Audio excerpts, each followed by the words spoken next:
So, good morning and happy Sabbath. A happy, wintry Sabbath morning. Wasn't it nice driving to church with a few snowflakes falling gently onto the windshield? You know, when the snowflakes come few in number, they just add a nice ambiance, and they don't pile up high on the ground, and everything's fine. And I think it's also remarkable how pleasant it can be to be in a light snowfall in wintry Michigan, when you know that in 1 week you're going to Puerto Rico for 2 months. And you really want some of that winter before you leave. Not that I wouldn't enjoy bearing up with it together with you, but duty calls me elsewhere. I'm teaching a class in church history at Antillean University in Puerto Rico, which is the Seventh-day Adventist college there. And Leanne will be joining me for a good bit of that. So we will miss you, but think of you fondly, think warm thoughts in our hearts, and know that we haven't abandoned you. If we're not around for January and February, we will be back in March, hopefully with the beginnings of spring, but we will see. So, a sermon with the title of Impeachment in it at this delicate time in our country's political history. Maybe you're all a little nervous about what I'm going to say. If you're a typical Adventist church, 1/3 of you probably think that we have the greatest president since Abraham Lincoln or maybe George Washington. And 1/3 of you think that this is the early coming of the Antichrist, and he should have been impeached 2 years ago. And 1/3 of you don't know what to think and just wish it would all go away. But I will tread very carefully on my high wire this morning, because I think that current events, they can give us insight into larger spiritual truths, whichever side of the political spectrum we find ourselves on. You know, the existence of impeachment, while it seems like a very nasty, difficult thing, is actually a sign of a very mature political system. It shows that we have entered an era when we view all people as somehow fundamentally equal. Like the country that I was born in, historically hundreds of years ago, there was no such thing as impeachment, right? There was a saying, the king is the law. The king could do no wrong, because whatever the king did or said was by definition the law of the country. It was nonsense to talk about impeachment. On what basis would you impeach a king? Because you couldn't accuse him of breaking the law. His word was the law. His actions were the law. And it was really only with our revolution, well, it didn't just begin with that. There's a development in English history that led up to what happened in the American Revolution. But by then it was recognized that rulers themselves needed to behave lawfully in relation to their people. And we formalized in our Constitution this notion that under a Republican form of democratic government, that we as individuals were no longer subjects of the ruler, but we were citizens. And the ruler himself was a citizen, and was the first citizen perhaps, but still subject to the laws of the country.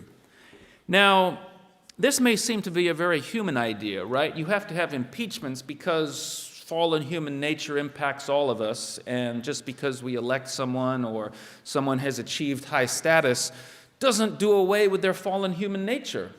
And therefore, they need to be subject to the laws and the removal processes under our Constitution. Surely no one would suggest that God himself could be subject to an impeachment inquiry. Could they? Could they? There is reason to believe that God himself has voluntarily opened himself up to the oldest and longest-lasting impeachment hearing in the history of the universe. It was interesting, that little song we were singing earlier about the greatness of God.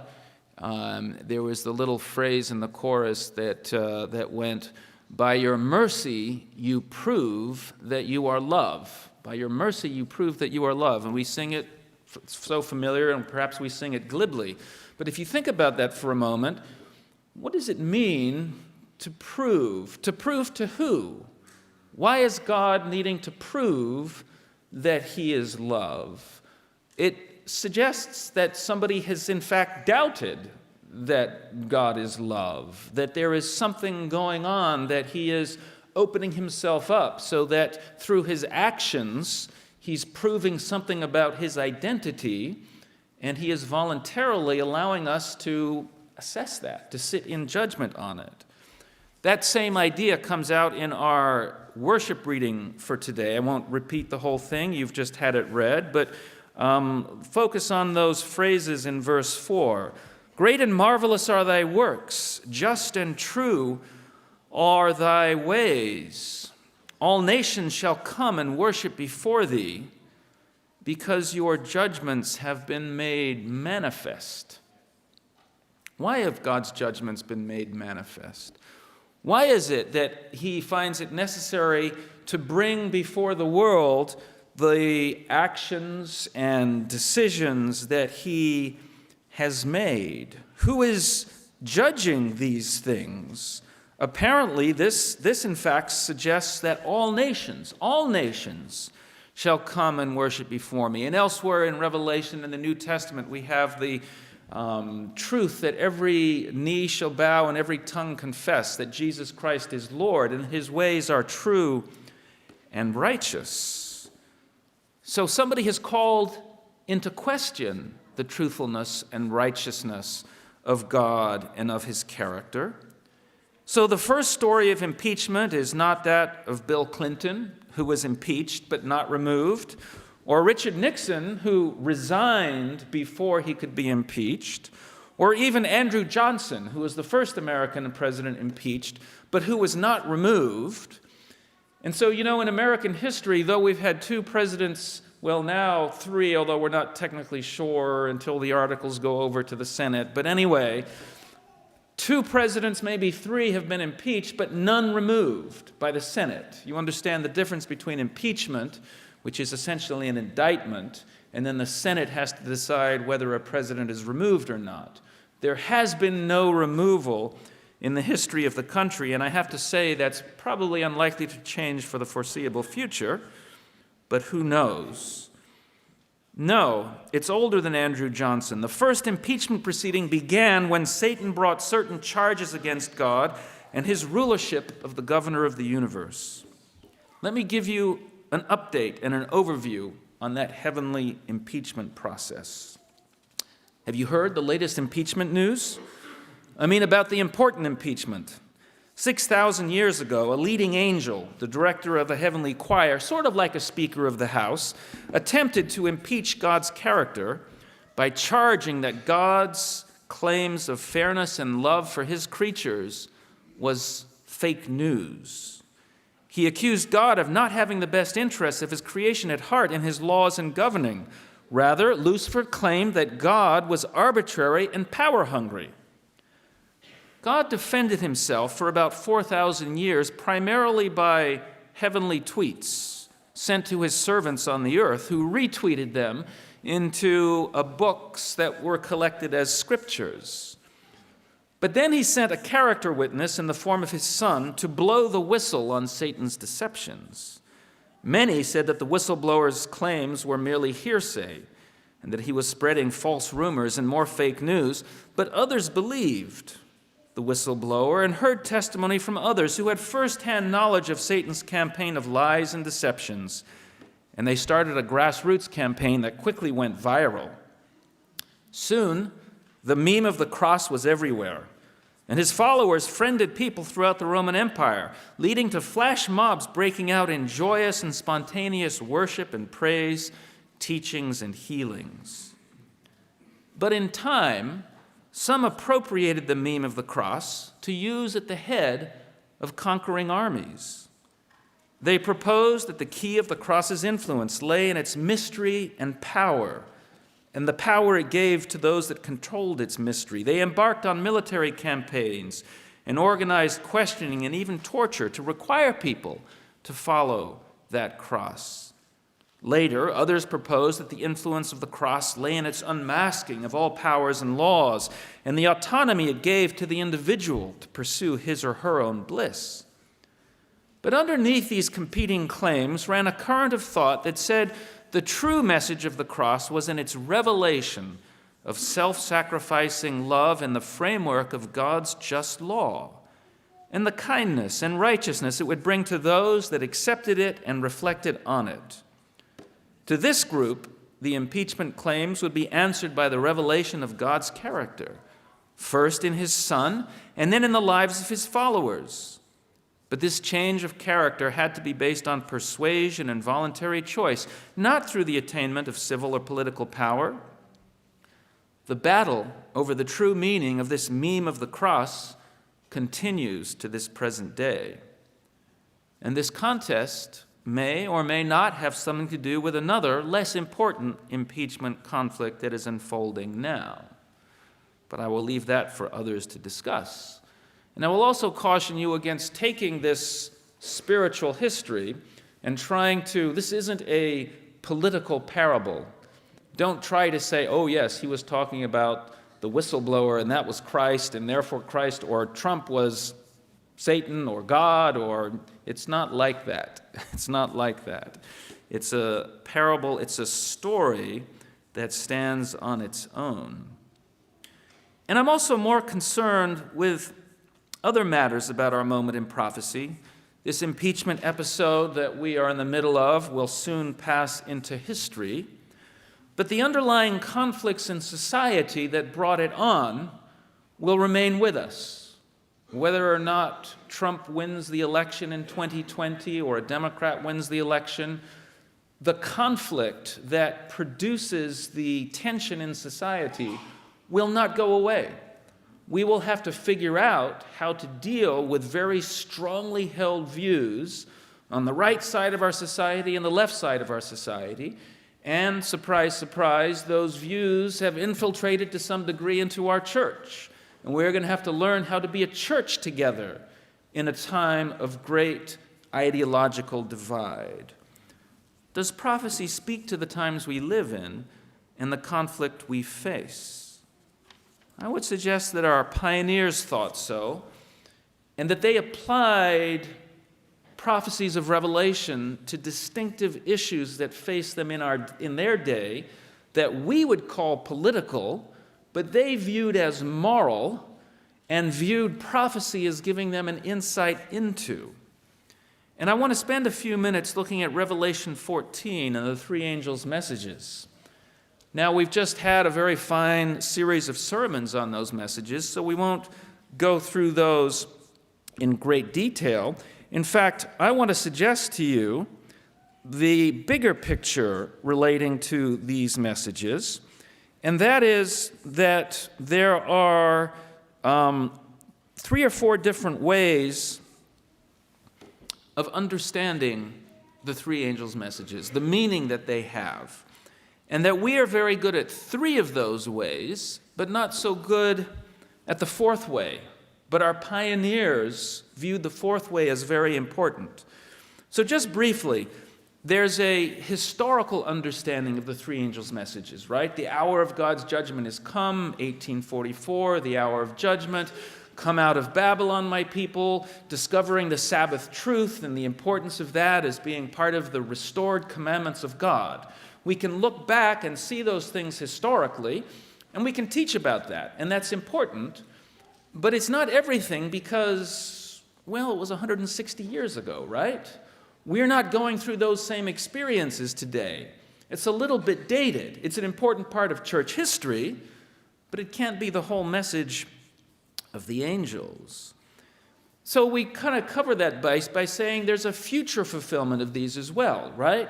Babylon isn't entirely fallen. There's still good Christians and other churches that we can fellowship and work with. But some point in the future, when Christianity fully apostatizes and they start using civil laws to enforce spiritual mandates, then Babylon will have fully fallen. But has that happened yet? not exactly in our country in the way we think it will. So again, it's in the future, not relevant to today. Now, there's a third way of reading it, and this is an important way, and that's a spiritual application, right? Can we all have the spirit of the beast in our lives in the way we treat others, even in our own church, and coercing and forcing?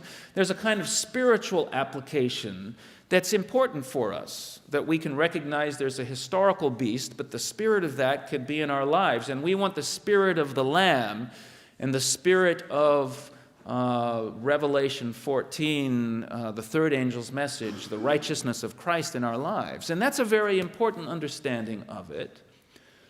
But there was a fourth one, and it's a little bit hard to see in early Adventism because it really kind of overlapped with the historical understanding. The fourth one is the current prophetic application of the images and the teachings found in the three angels' messages. So I'll give you a little illustration very quickly. Come out of Babylon. We think of that as the false doctrines and teachings of the popular churches. But did you know that there was a strong group of people that viewed the call to come out of Babylon as the call to leave churches that still supported slavery? It was larger. This call to come out of Babylon was larger than the Adventist proclamation. There were other Christians making this proclamation, and they understood it as leaving the evils of slavery behind, as did our own pioneers. Now, if we run forward 50 or 60 years, because our pioneers had to deal with the fact that Christ didn't come, and they had to reapply these teachings of the three angels' messages in the larger context of American history. And they did it in the context of the chapter that comes before Revelation 14, and that is Revelation 13, which features what famous beast? The lamb-like beast that arises out of the land and has two horns like a lamb, but speaks as a dragon. And our pioneers identified that with the newly emergent American Republic, lamb-like in its embrace of peace and liberty, the two horns being Protestantism, religious freedom, and republicanism, a government that represented the people, that represented the rule of law, that had checks and balances in it, to keep it in the pathways of fairness and righteousness. Now, they didn't overlook the other part of the metaphor, though, that spoke as a what? As a dragon. And they didn't view that as being entirely in the future. They said this is a country that has both elements of equality, peace, and freedom, but also of coercion and violence. And they saw the fulfillment of that in their day in the institution of slavery. And if you read the early Review and Heralds, they talk about this beast, and they talk about its fulfillment of speaking as a dragon in the terrible sin and scourge of slavery. And our early pioneers, Ellen White included, saw the Civil War as a judgment on America, both to punish and to cleanse it from the sins of that slavery. And so their application of this prophecy was not just in the past or just in the future. It was to their day, speaking to, was slavery a political issue? Dividing the country, dividing the Congress. But they didn't allow the fact that it was a political issue to stop them from speaking to what they saw as an intensely and profoundly moral issue. And the same was true also with prohibition and alcohol, seeking laws to outlaw those. Now, you run it forward 50 or 60 years, and slavery is in the past. Temperance reform has come a long ways. But what's happening with America and America's foreign policy? Maybe some of you recall the Spanish-American War. This was the first meaningful attempt at American imperialism overseas. In fact, the country that I'm going to, Puerto Rico, how did it become American? It was a prize in the war of the Spanish-American War of 1898 and 99. We were at war in the Philippines, we were at war in the Caribbean, and because we prevailed, we obtained oversight of both Cuba and Puerto Rico, as well as the Philippines. And we didn't do this through merely persuasion and speaking kind words. There was actually the use of force, and unfortunately at the time, use of force in ways that weren't seen again until the recent past. Enhanced interrogation, waterboarding, abusive practices in the fields that the leaders of our church at the time saw and believed that we were doing it in part out of religious and racial discrimination. We were willing to torture and waterboard the Filipinos and the Spanish because they were Catholic and brown and not white and Protestant. And we wrote this in our publications. And in fact, we wrote entire books about this, calling America to account prophetically for its violation of the two lamb-like horns and for its speaking as a dragon. And they didn't view this as venturing into politics. They viewed this as proclaiming the Adventist prophetic message. This is what A.T. Jones wrote in the Review and Herald in 1899. Just now, the fact pointed out in that truth, and he's talking about the truth of republicanism, is being worked out before the eyes of all people, and for months it has been so. This apostasy is going steadily on in the presence of all. All people are interested in and are discussing daily the national movements that mark this apostasy. But how many of them see in it the Word of God? How many of them see in it the prophecy?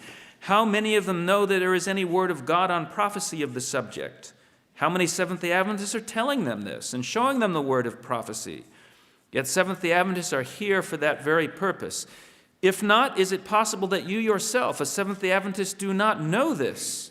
Is it possible that you yourself do not see the word of God in the prophecy which points out this apostasy from the principles of republicanism in this nation?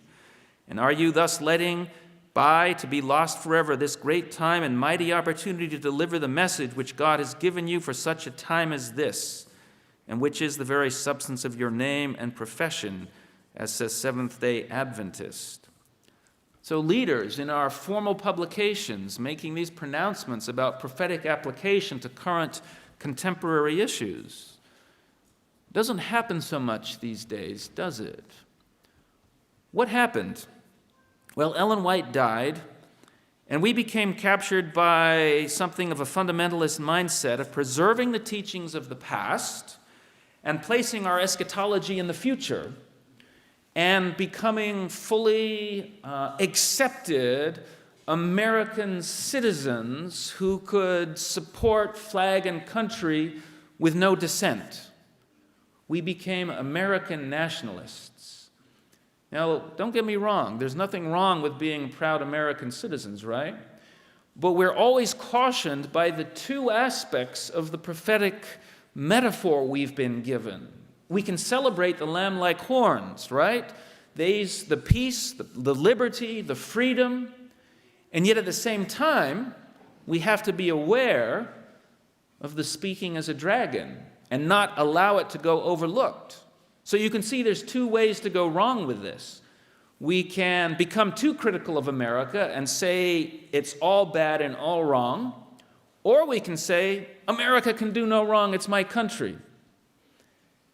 And many Adventists, I would suggest these days, lean perhaps more towards that group over on the right. What is it that we can see? Sometimes it's easier to see outside of ourselves than it is to look at our own selves. So we lost this prophetic critique of the present, and what happened? Well, in Europe, the Adventist church existed in Germany in the 1930s and 1940s. Have you ever wondered how we reacted to the rising fascism in Europe of the time? Did we boldly stand against it and call it to account for its abuses of minority groups and the Jews? Or did we silently, complicitly, and sometimes actively support it? And unfortunately, history shows that the latter is true, that 98% of Adventists supported the National Socialist Party in the parts of Germany where we existed. That when the rulers of Germany came and asked the Christian churches to turn over their Jewish members, because you remember, ethnicity was the problem. It wasn't just if you became a Christian, you were still a Jew.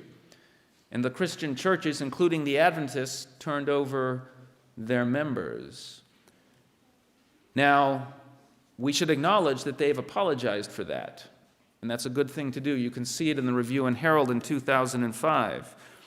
But it should not be lost on us as a lesson that putting prophecy in the past and putting prophecy in the future can cause you to overlook and to behave in a morally wrong way in the present.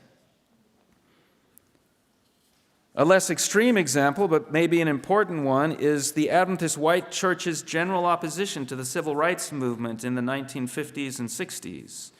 We considered it politics, and black churches, black African Adventist churches participated, but at the disapproval and sometimes at the outright chiding and public chiding of white church leaders. So how does prophecy help us in all this? And I have about 5 minutes or so to wrap it up.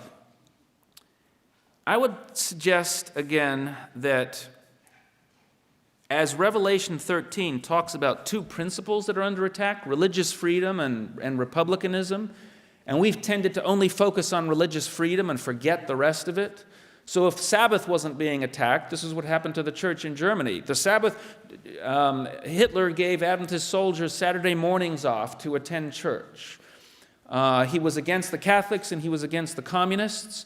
So what was the problem? We didn't see the rest of the problems, equality in the law and human rights and civil rights, due process. But there are two enemies. There aren't just two principles that are being attacked. There are two enemies that are attacking those principles. And here's where we have to turn to Daniel 11:40. And I'm excited that we're studying Daniel in our Sabbath schools this semester. We had a lively discussion this morning in the sanctuary class, and people are aware of the discussion that has been surrounding Daniel chapter 11 and who the kings of the north and the south actually are. And we have in this passage if we go to 11:40, a description at the time of the end of the king of the south attacking him, or the king of the north, and the king of the north is rushing upon him, the king of the south, like a whirlwind with chariots and horsemen and with many ships. And he shall come into countries and shall overflow and pass through. Who are these mysterious kings? Well, we could spend many sermons talking about it, but I will give you the consensus of Adventist interpretation on the king of the north. That is understood as the medieval apostate church that used coercion and force in spiritual matters. Okay? There is a prediction that this same approach to religion, use of force in spiritual matters, will be revived at the time of the end, right? So almost all Adventist expositors agree on that. It is the identity of the king of the south that there is some question over. Some people view it as Islam. I'm not going to try to do an in-depth study to resolve it here. But I do have a personal conviction, and it has been guiding my religious liberty ministry for the last 2 decades. And that is an interpretation that was understood by my father-in-law, who I never met. He was a physician in Utah that had a health retreat center and was a deep student of the Bible. And in the 1980s, before the fall of communism, he believed that because of the king of the south, based on Revelation 11, where the two witnesses are crucified in the streets of Sodom and Egypt being the king of the south, Egypt being the power that denied the one true God, who is this God that I should worship him? If you read the great controversy on Revelation 11, she says that Egypt stood for godlessness and atheism and materialism. And she says Revelation 11 refers to the French Revolution and the secular materialistic principles coming out of the French Revolution. So there are those of us who believe the king of the south then represents the secularism that morphed into the communism, socialism, materialism of the 19th and 20th centuries. And based on this understanding, my father-in-law in the 1980s predicted that in a few short years that communism would collapse and that it would fall under the combined weight of the leadership of the papacy and the U.S. And in 1991, we saw that happen with the falling of the Berlin Wall, 1989, 90. And it was the following year that Time magazine ran its cover story about the Holy Alliance, with the Pope and Reagan working together to bring pressure to bear on Poland, which started the chain of dominoes which fell. Now, because communism is gone, does that mean that a secular view of politics is gone? Or, in fact, do we find ourselves in the middle of the battle here in America between one extreme, which wants to use religion and morality as part of the state to set up and restore Christianity to its public and legal influence in the country, echoes of King of the North, versus a political party and system that wants to marginalize religion, that wants to put secular, sexual, and gender ideology in control and penalize. You know that a number of the candidates, the Democratic candidates, have indicated their desire to remove the tax-exempt status of not just religious institutions, but churches who are not willing to go along with secular sexual ideologies. And that, I would put it to you, is the philosophy rooted in the French Revolution that represents the King of the South.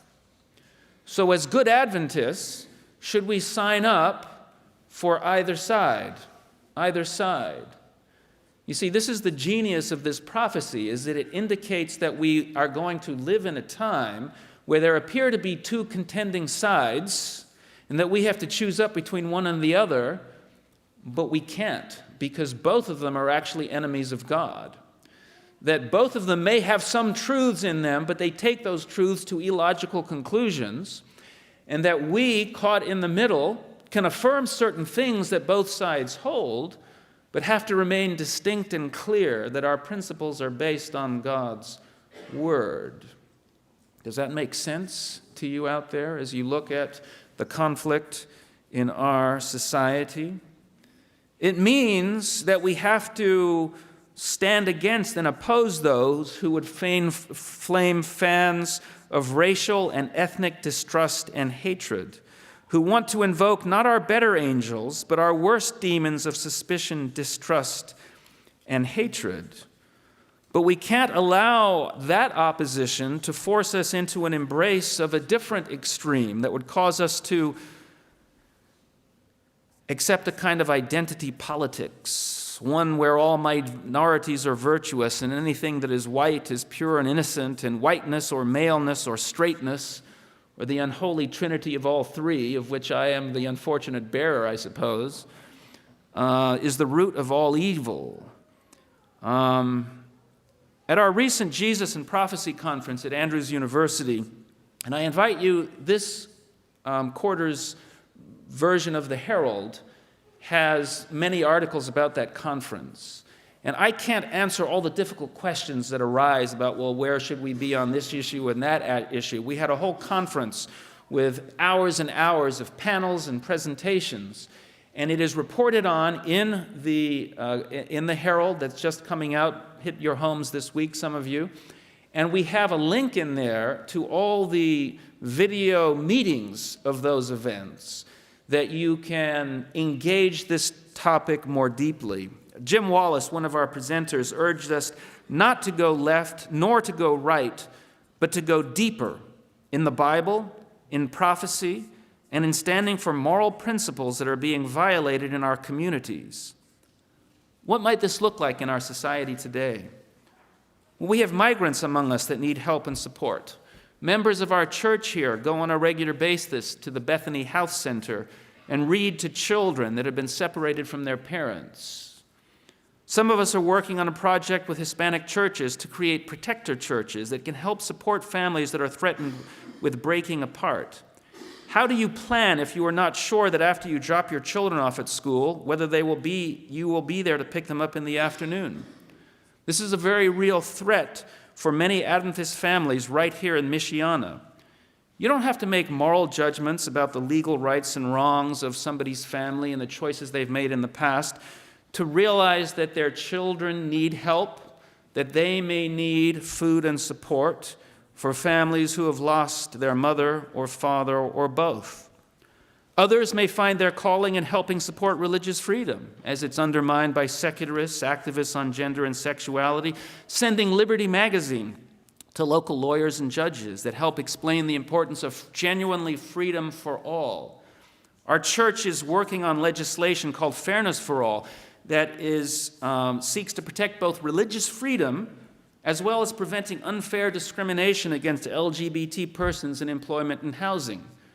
Now, we're kind of in a middle coalition, right? Some people only want to protect religious freedom, others only want to protect LGBT rights, but we think that we live in a country of pluralism where people should be respected and protected even if we don't agree with their moral choices at times, because not everyone agrees with our moral choices. Whatever form our social involvement is called to be, you should know that it's an important part of our gospel work. Matthew 25, how does Christ separate the sheep from the goats? Is it by the faith everyone proclaims? Or is it by the actual deeds done to those in need? And I find it interesting, Jim Wallace pointed this out at the beginning, it's not just addressed to individuals. It says the nations will come before the throne of God. And your role as a citizen in your country can have an impact on how your country treats the minorities in their midst. Most importantly, though, in the heavenly impeachment, God is actually on trial not just for his acts in history, but in the lives of his followers, isn't he? So what we do and what we say can be just as important how we say it, can't it?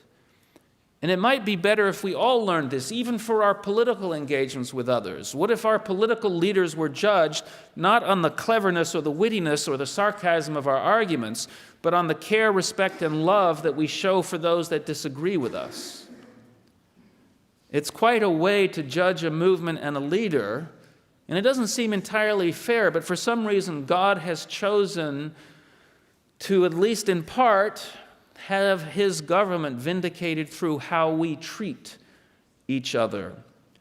So let us make a New Year's resolution that whatever arguments we find ourselves, discussions we find ourselves engaged in, either in church, on the street, or on Facebook or Twitter, that we say and write things that even people who disagree with us can say, we still know that he cares about us, or she respects us. Can we, by God's grace, do this? Let us pray for his grace in the new year that we can represent the King of Kings and Lord of Lords as he deserves to be represented.